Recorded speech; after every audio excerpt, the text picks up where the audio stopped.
Jadi saya dari kelompok KKN Kesiman Kertalangu Universitas Udayana kan menjabarkan tentang bagaimana pengelolaan keuangan sebuah UMKM.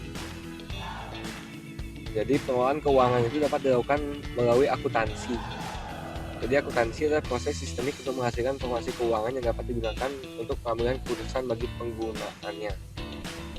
Jadi apabila Anda adalah seorang akuntan atau lulusan akuntansi atau punya anak, cucu, ponakan yang mungkin bisa dibantu untuk bekerja di UMKM Anda yang merupakan lulusan akuntansi, Anda sangat bisa melakukan ini dengan menggunakan akuntansi.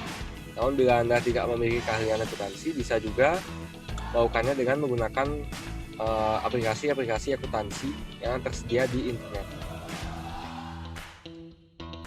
Nah, manfaat akuntansi itu ada 6 bagi UMKM, yaitu pertama tentunya dapat mengetahui kinerja keuangannya, untung rugi, segala macam. Lalu yang kedua, pemilik UMKM dapat mengetahui, memilah dan membedakan harta perusahaan dan harta pemilik. Nah, pemisahan harta ini sangat penting.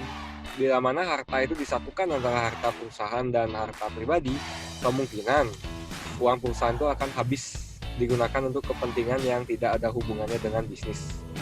Yang ketiga, UMKM dapat mengetahui posisi dana baik sumber maupun penggunaannya. Tentu saja ada debit kredit. Yang keempat adalah UMKM dapat membuat anggaran yang tepat. Yang kelima, UMKM dapat menghitung pajak. Yang keenam, UMKM dapat mengetahui aliran uang tunai selama periode tertentu.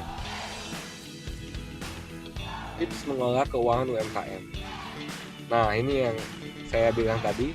Pertama adalah memisahkan uang pribadi dengan uang bisnis. Itu penjelasannya sudah tadi saya jelaskan. Yang kedua adalah menganggarkan pengeluaran dengan sebijak mungkin. Kalau orang zaman dulu bilang, pengeluaran kecil, untung besar. Jadi seperti itu. Jadi jangan pengeluaran yang tidak penting itu ditunda dulu.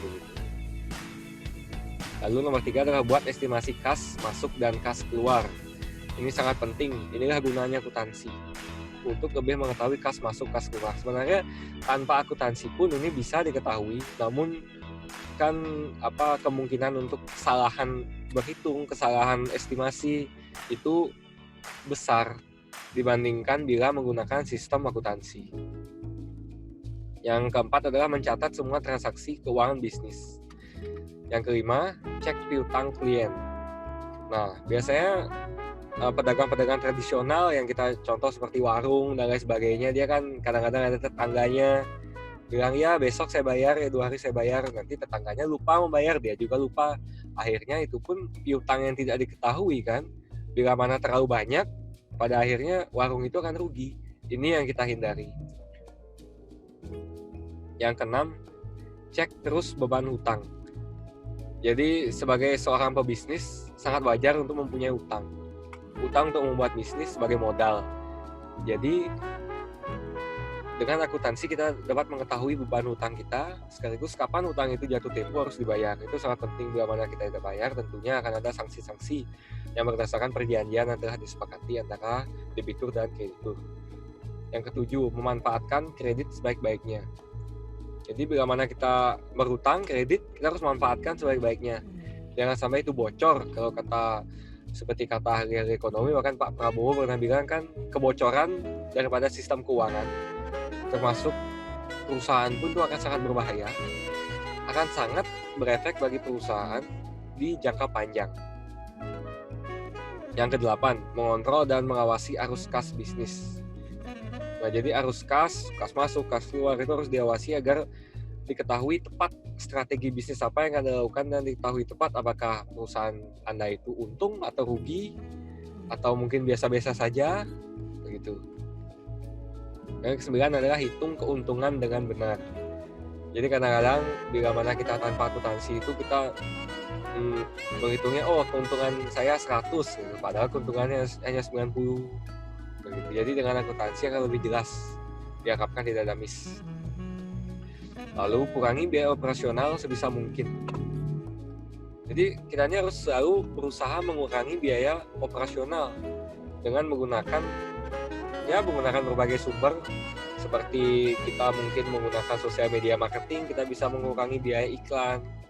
iklan di sana juga bayar, namun kan jauh lebih murah dibandingkan kita mencetak brosur dan lain sebagainya.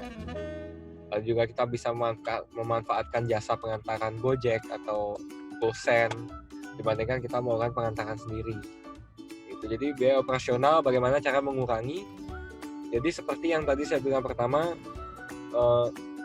pengeluaran sekecil-kecilnya, untung sebesar-besarnya, begitu kata kakek nenek kita dulu. Nah, menyediakan dana cadangan ini sangat penting.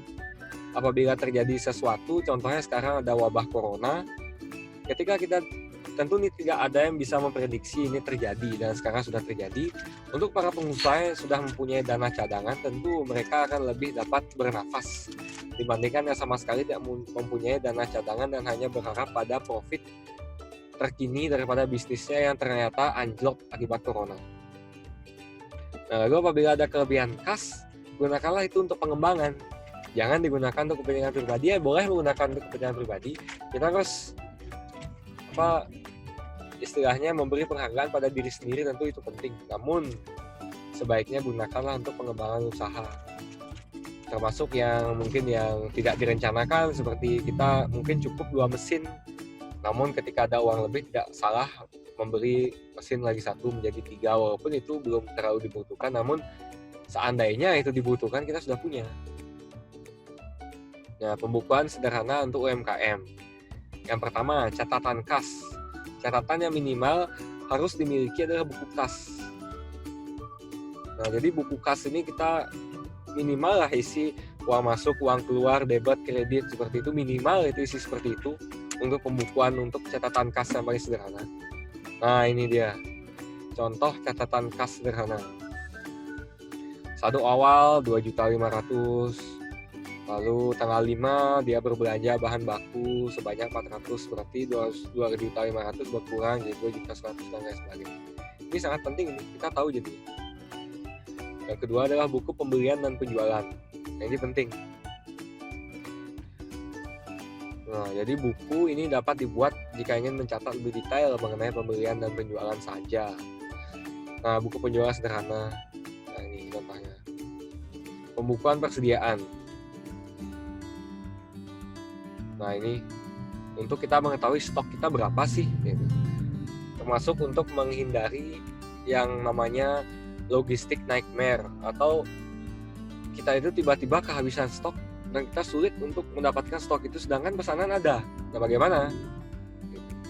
Lalu contoh catatan persediaan sederhana. Ini ada HPP, awalnya berapa, keluarnya berapa, satu.